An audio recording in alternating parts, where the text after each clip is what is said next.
Hi, Eric Littleton. Hey, Welcome to the podcast. So I'm going to introduce you.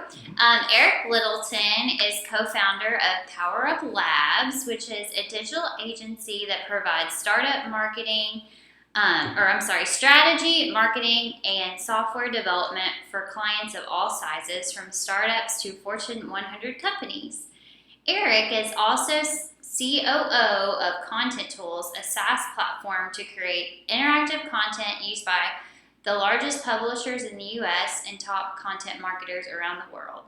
So Eric's work ranges from a website redesign of roboglobal.com, the creator of the first benchmark index to track the global robotics and automation market, customer experience surveys for Medallia, a leading customer experience management SaaS company, and Speed Up Louisville, a project designed to help Metro government understand the quality and cost of internet service to citizens.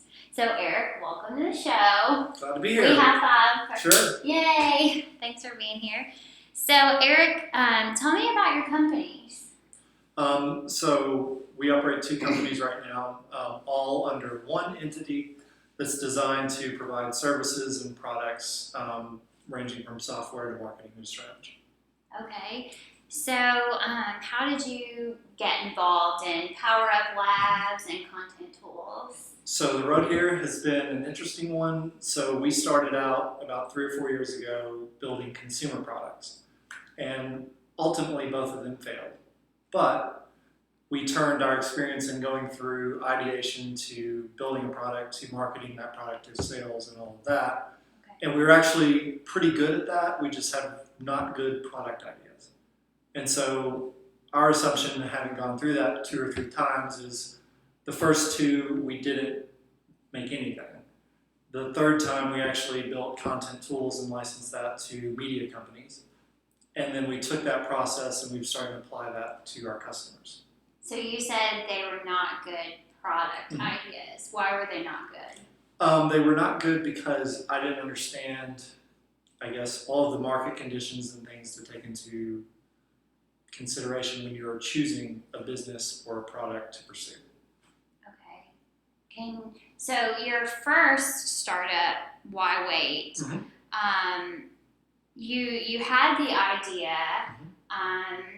Could you talk about like when you first thought of the idea and what you did from there?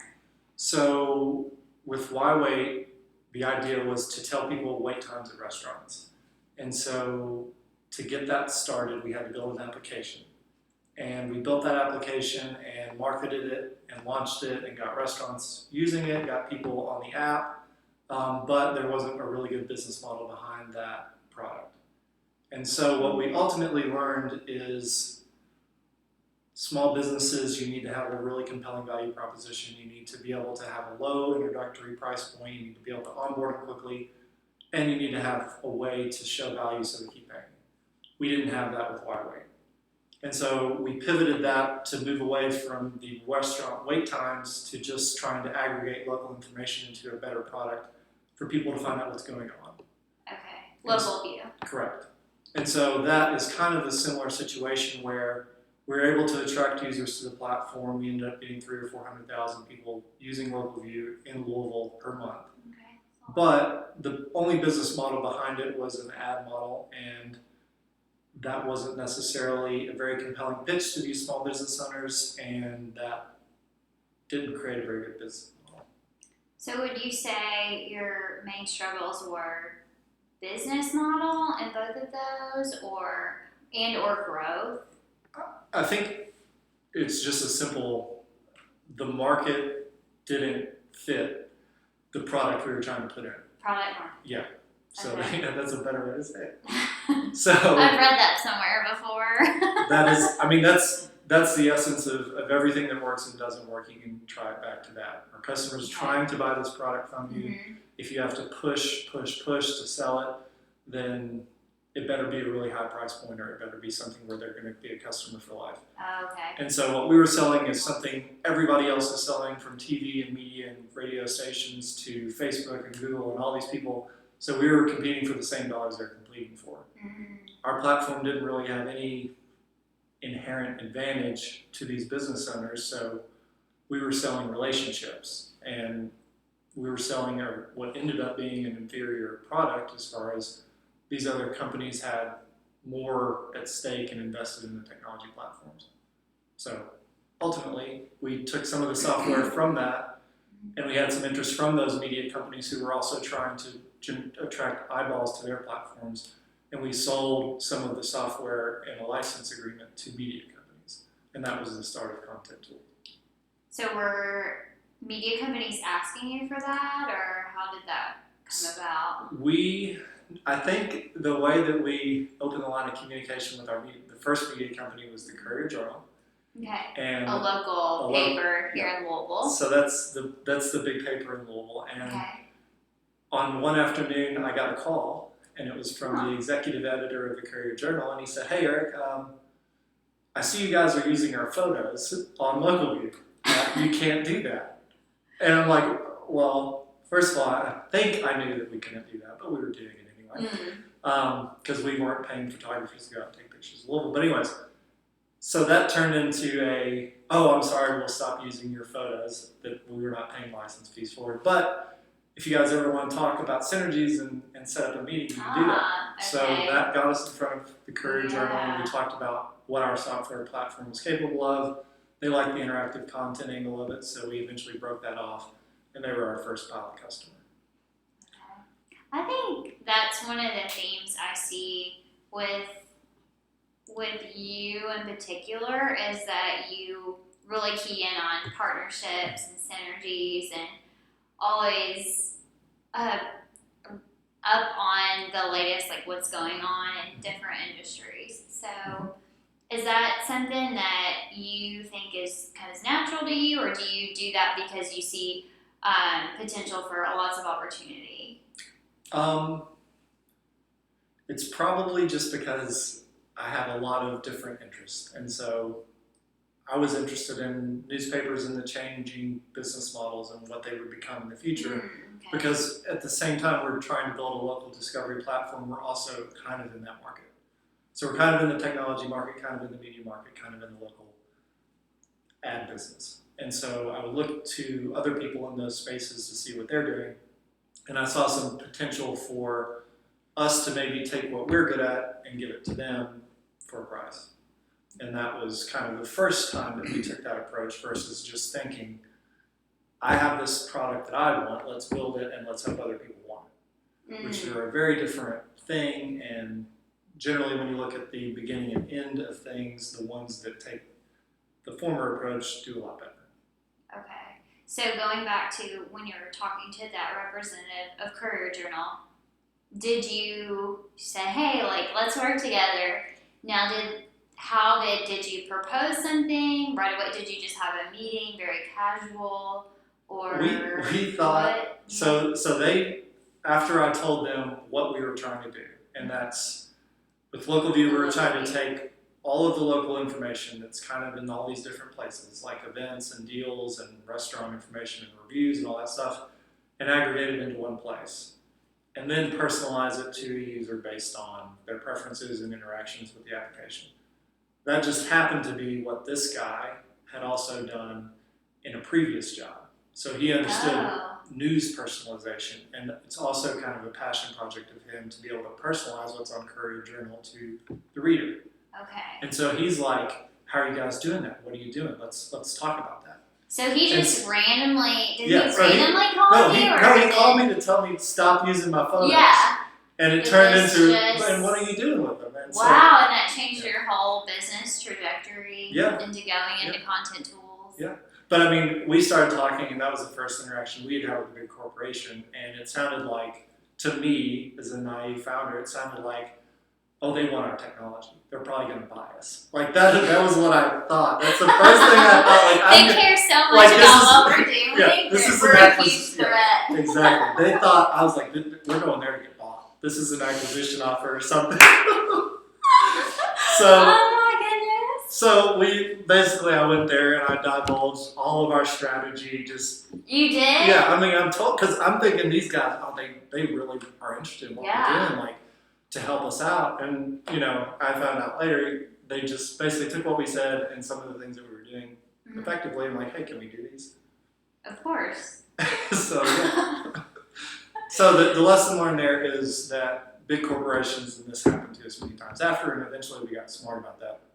For the startups, if you have an innovative technology, which at that time our technology wasn't all that innovative, but if you are working on something and you do start to get courted by big companies, have the right expectation and don't show your hand. Just take it for what it is and at face value and just let the conversation go where it's going to go, but don't get all caught up in trying to impress them. Yeah, don't change anything in your business because of what some big corporation is looking at you for.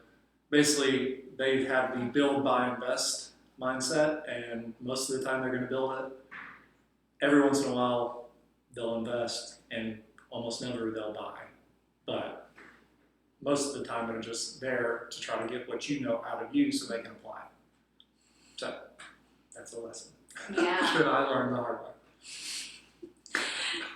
And you can tell the executives at Microsoft, they're trying to figure out like how they can continue their business and make that, but and they always have those partnership arms. Yeah. Well, small companies that are working on things are think of them like they're petri dishes. They're small experiments that they don't have to pay for and fund. So they can just watch it until it gets to whatever inflection point that they think it's time to devote a division of their business to it or acquire it or invest in it. Yeah. So they always have the leverage, unless you have some crazy breakthrough technology that can't be replicated, and that's very rarely the case. So say if you are working where I'm working at a marketing automation software company and we get contacted by Salesforce. Hey, let's talk about a partnership or something. How should we approach that conversation? It just depends on what the incentives are from both sides. So if you're to a point where you have something they want, then you have a lot more leverage going in than when you aren't yet to a point where they can make all the decisions. And so with any kind of negotiation, you don't want to ever go into it without, some leverage and a backup plan and do I need this? And if you do need it, you probably don't need to be taking the meeting. So wait, if you do need it, you shouldn't be taking the meeting. Yeah, I mean, if you're in a position where you need a Salesforce integration, that's not a good position to be in because then Salesforce can basically name their terms. So, I mean, there are integrations with platforms, and now platforms are so open that a lot of integrations make sense. But I think what I was talking about applies more to like the big strategic, hey, come to our office, we want to understand your technology and product, and we want to, see what you're doing. I mean, and to me, that sounded great, and really it's just a research initiative. So with any kind of integration or partnership, all of those things make tons of sense, and that's a great way to get distribution. But just understanding where you are and where they are, and what the incentives on each side. Exactly. As long as you have that, you can make the right decision. Yeah, and that takes a lot of you have to really think that through. I mean, and talk about it with some personal advisors or business advisors that you have, so that you can be sure to make sure you see all angles. That's right. So you can protect yourself. I wish you told me that a while ago. So going back and looking at yourself 10 years ago, so talking to Eric 10 years ago, where would you advise someone who has a business idea? Where should they start? If you have a business idea that you are operating, if it's a business that you are doing, that's different than if you have a business idea. And so, are we at the idea stage, or are we at say you're part-time? You're at the idea stage and you're working on it part-time, trying to put some pieces together, figure out how to get your first customer. Sure. So I would say if you have never done a startup, if you have never started a business, then there's some reason that you haven't already started. And so for whatever reason that might be, I would recommend joining a startup, and not like back of napkin style startup, a startup that has customers, traction, revenue, all of those things. Okay. And so you can see what it actually takes. Because if you do what I do, and that's just go startup land, then you get yourself into a lot of situations that you just haven't seen before, you're not prepared for them, you don't know how to think through them. And you are basically going to be the captain of the ship, and you have to be right, because there's a lot of variance, there's a lot of things that can happen that are tough to get through. And so having seen that stuff, you don't have to experience the pain of being wrong. Okay. You can just get involved with people who are doing what you want to do. Yeah. And so my advice would be to if you haven't done a startup before but you're thinking about it, to get involved with a small company, see how they operate, see what kind of challenges and obstacles they face and how they overcome them. Okay. So should you join a startup in a similar industry, or should you just, if you live in a smallish town like we do, should you just join a startup that's there? It just depends on what your options are. Okay. The closer the startup is to the industry that you want to be in, the more direct the knowledge relationship will be. But the processes across startups are similar in a lot of cases. And so businesses are going to have their intricacies that you won't find anywhere else, but most of the intricacies are not what determines the success or failure of the business. Mm-hmm. It's product market fit, Okay. operational, Customer development. yeah, all of those things that Okay. are kind of boilerplate across industries. Okay. And I find that working at a startup and being a practitioner, you learn a lot more than just reading about it. Yeah. So I can definitely see what you're saying. Now, say if you have this, say if you're trying to get into retail, and you discover that maybe this is something that you're interested in, but there's not a retail startup available. Where would you work for? A corporate retail or just a startup? Doing something that's If retail is your passion, then I would work at a retail business wherever you're going to be. Whether that's small, medium, or large, you're still going to see a lot of the same things. You're still going to see the industry that you need to be in. You're going to make some connections. Okay. And then if you're joining a larger company, start networking with the people who are just getting started. Because you're going to learn a lot from them, and what you really want to be able to do is see every stage of the business, and the later stage isn't all that important when you're at the beginning of the startup, but you want to expose yourself to as much of the industry, as much of how it works as you can. Okay, so let's talk about networking. So networking so if you have a business idea and you've started your own company, should you focus on networking with people in your industry who are, your peer group? Or should you try to reach out for a more aspirational kind of relationship that's they're already, they have customers and they have revenue?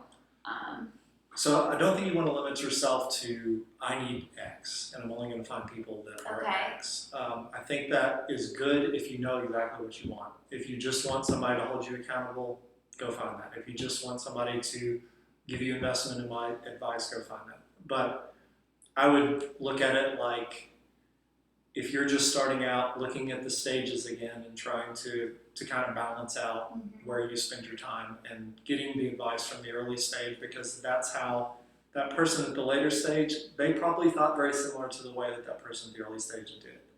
So by kind of balancing it out, you can see how people think all the way through the process, and then you can kind of make your own decisions about, how does this really work? So what if you know that you have gaps in your knowledge, but you're not sure? You just want kind of a sounding board, someone who has industry expertise. And so how would you suggest reaching out to people, like if you're in that situation? Be like, okay, I want to start a podcast. what would you do? The first thing I would do is I would have the podcast. I would have content out there so it Just is start. real. Just press the start button. Because the gap between people that want to start a podcast and people that have a podcast is probably really big. And so just by having a podcast, you're going to distance yourself from 1,000 people that want to have a podcast that are going to be reaching out to the same people. And so when you think of mentors and advisors and all of these people, they're people everybody knows, they're people everybody wants to talk to, and you're competing for their time. And so as much as you can do to prepare yourself to be legitimate and look passionate before they talk to you, that's going to increase your chance of success of actually developing a relationship. And so that's the first thing. So start just doing something. Just having validity. Having the first thing you can do. If you have to find a mentor before you can generate any traction or any kind of anything, that's not probably going to work. Right. So well, now I know with my podcast, I know I had some people holding me accountable. You. So. That were like. But I wasn't a podcast guy. I just worked. I know, next to you. but how do you? That was just like really random for me to just be sitting next to someone. They're like, "Yeah, you need to do it Monday, book your first guest, and Tuesday, like whatever. I don't know. It was something, and I did it. I was like, okay, and I just needed that little push. Right. So how does a person get that? But that's accountability, and I need that in issues and. I have people that I can talk to in my business, and I have peers that I can talk to about things that we're going through. But as far as getting started, you can do whatever makes you most comfortable. You can either try to get as much information as you can before you commit, and that is perfectly fine, and a lot of people do that. But you just said hit the play button, just go. There's going to be a lot of people that are not going to do that. And that's perfectly fine, and I don't do that on some ideas that I have. So I'm not saying there's anything wrong with it. I'm saying if you're trying to get a mentor or if you're trying to get an advisor's time, if you do, you don't want to show up with an idea on a napkin. You want to show up with, I'm legitimate, I've got something. I've done this, I've done ABC. stuff. Yeah, exactly. And this is what I learned. This is what I'm not sure about. Sure. And this is what I've come up with so far. And for me, you can kind of see the traction the person has done. And it's not going to be pretty at first. Yeah. Well, it's Mark Suster said, I invest in lines, not dots. And so the first time he meets you, you're a dot. The next time he meets you, he's going to plot a second point. And so the third time, so they see patterns, and mentors and advisors, they take notes of all these things and they understand where people are, and everybody has to start somewhere. It's never easy, and it takes longer than you think. But they kind of plot your progress mentally and however else they do it. And so when you get those meetings, you want to be as prepared as you can, and then you want to be able to build on that traction for the next one. And then I think at the end of the day, just asking, you can accomplish so much more. Even if people don't respond, you're just still taking action, and that builds momentum. And then, you might get a yes, you might not get a yes, but then you have to iterate on your pitch or figure out what am I not doing. There's times where I get sales pitches, and I'll reply on the 5th or 6th email. You get sales? So if you get something in your inbox, either sales or somebody wanting to know something, a lot of the first few you'll respond, and that's the natural way to kind of filter out the people who aren't serious. But if somebody sends you 5 times, hey, I'm working on something, I wanted to get your feedback on it, they're obviously more serious than the person who sent one email and quit. Yeah. So persistence and just building that linear or even exponential path that you're on is going to help regardless. So finding the right idea, something that you feel comfortable with pursuing. So researching it, talking to people that are doing it, then you're okay, I'm gonna lock in. I've come around to this idea again and again, and then I think having some accountability or just telling some, and accountability could even be like, I want to lose 20 pounds. Yeah. I want to lose 20 pounds by, I want to join a gym. like in 2 months. And Yeah. then, or I want to join a gym so I can do X. And then you kind of use that psychological fact that you kind of put the message out there. And then if you haven't done it, when you come back to that person, you lose some credibility. Yeah. So saving face. Yeah. And then. So the most difficult part of being a startup founder or somebody who's making decisions is you don't often have accountability. You don't have anybody to call you out when you're wrong.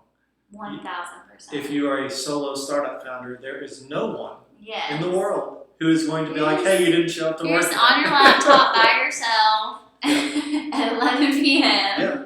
And so that's where it's just a personal thing where if you need to put things in place to make sure you stay on whatever progression you're on, fine. Line it up. Yeah, and if you feel like you can't do that on your own, and there's been times when I'm so excited about something that I don't need anything, and there are other times where something you're trying to accomplish, you just keep hitting your head on the wall, and you need to find some reinforcement to kind of keep you impassioned about it. Yeah. And so whatever gets it done, if you need a coach, if you need to talk to your mom, if you need to have a friend, if you need to have business leaders, whatever it is, you just put yourself in the position where you can succeed.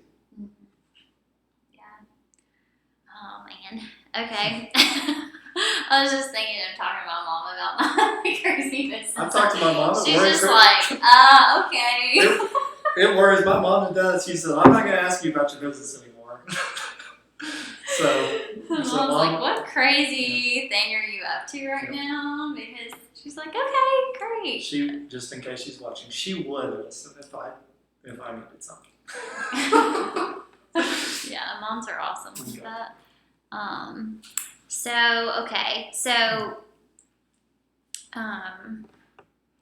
So I think it's very common that when someone starts a business, has one customer, 2 customers, their first 10 customers, they just need to get more to sustain. And even if like a lot of consulting businesses and service businesses are lumpy with customers. So how, I know you do a lot of work with small business owners and startup founders. So can you take me through the process that you would go through, like starting a customer acquisition strategy? Does it matter what business I'm in or anything like that? Yeah, so we can just do like more of a like consulting type businesses. So your first customers, so consulting is about trust. And people are not, because what you're selling is not necessarily quantifiable. And so if you're selling something that is based on trust, you need to have trust built up in the bank. So your first customers are going to be people you know, and people that know trust people you in the know. bank. Yeah. That's really big. Yeah, because I mean, it's a deposit that you make into the relationship, build trust. Yeah, and so in that particular industry, you're going to be working with people you know in the beginning. And those people that you know are going to tell other people about them. And then eventually you're able to build a portfolio in a case study to actually quantify what you're selling. So you're no longer selling, hey, I know I can do this for you, to, hey, I took this business from X to Y, and I'll do it for you. And so any business is going to be different in what it takes to get that first customer. There are businesses that don't require any trust. The pain point's so great that the product fulfills it, and you don't care who made it. But something like consulting, as high touch as that is, and as kind of hard to say this is the exact way to consult, it's going to be a lot more high touch. It's going to require a lot more trust compared to other businesses. Okay. So start with your network and work out. Don't just try to go get the biggest company. Yeah, I think starting with your network or getting one customer. Oh yeah. Then, I mean, that's always like getting, so if you're a consultant and then you work with one company, and then you can go to your second company and say, hey, I worked with this one company and then I did this for them. Would you be interested? Yep. And then and level up that way. That's- So the second company is hopefully bigger than the first company. Perfect way to think about it. So, and it's becoming like a stack. Yep. And then you have those case studies that you can publish and Yes. for the social proof and the trust. Yep. But also, I think inbound marketing, like having content out there, builds a lot of trust. Yes. Because producing good quality content is really hard and it requires work. Yeah. And so I think just by doing it, you differentiate yourself. Yeah. Just like that gap between people who say they Yeah. want to blog but don't, and people who actually Because consistently it's blog. hard. I It's mean, very I've been wanting to blog for like 2 or 3 years, and it takes me this long to do it because when you first start, You just gotta get a blog coach. you're just like, I want to blog, but I don't even know. I didn't even know how to write a blog. I remember I went to write a blog about Tim Ferriss in like 2013, and I was like, I don't even know how to start this. Like, I don't even know like what to write and I think studying marketing really helped me figure out the psychology of like how the internet works. Yeah. That's an important thing to understand. Yeah, and I was like, once I've put my arms around tech culture and specifically marketing, I'm like, oh, okay, write for your audience. So if you're a business and you're trying to build trust and customers, you need to write specific content pieces for your target customer and where they are, what questions they're asking. Yes. That classic story of like the pool guy who wrote a bunch of blog posts about questions he gets about pools. Yeah, that's another great way to do it in a indirect and not necessarily personal relationship driven way. But if it's the same thing as a pain, if you can answer a question, then I now trust you for some reason. So that's credibility. That's putting your knowledge out there into the world so that other people can see it, identify with it, and potentially work with you is a great strategy. Great. Okay, so I have a couple rapid fire questions. Okay. Every entrepreneur needs blank.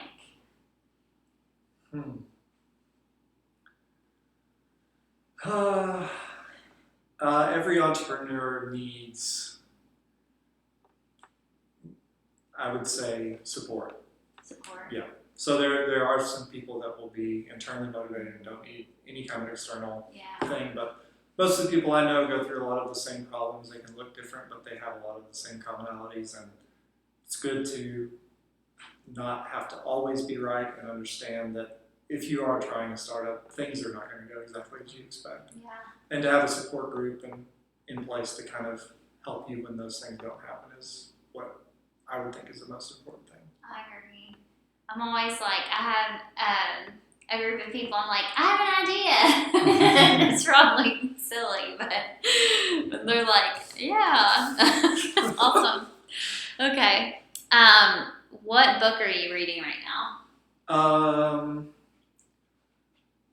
I am reading a PDF called Elementary Worldly Wisdom.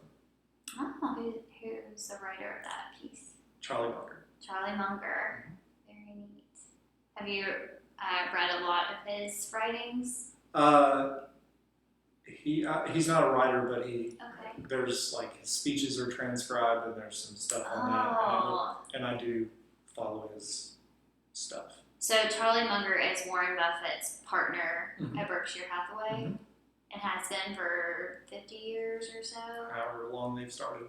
Okay, very neat. So he has a lot of business philosophy. He was, from what I understand, he was an attorney and just kind of ethic about like his understanding of business, and he's read very widely. Yeah, I would. So probably the most impactful piece of content or book or video or audio or whatever it is a YouTube video, The Psychology of Human Misjudgment.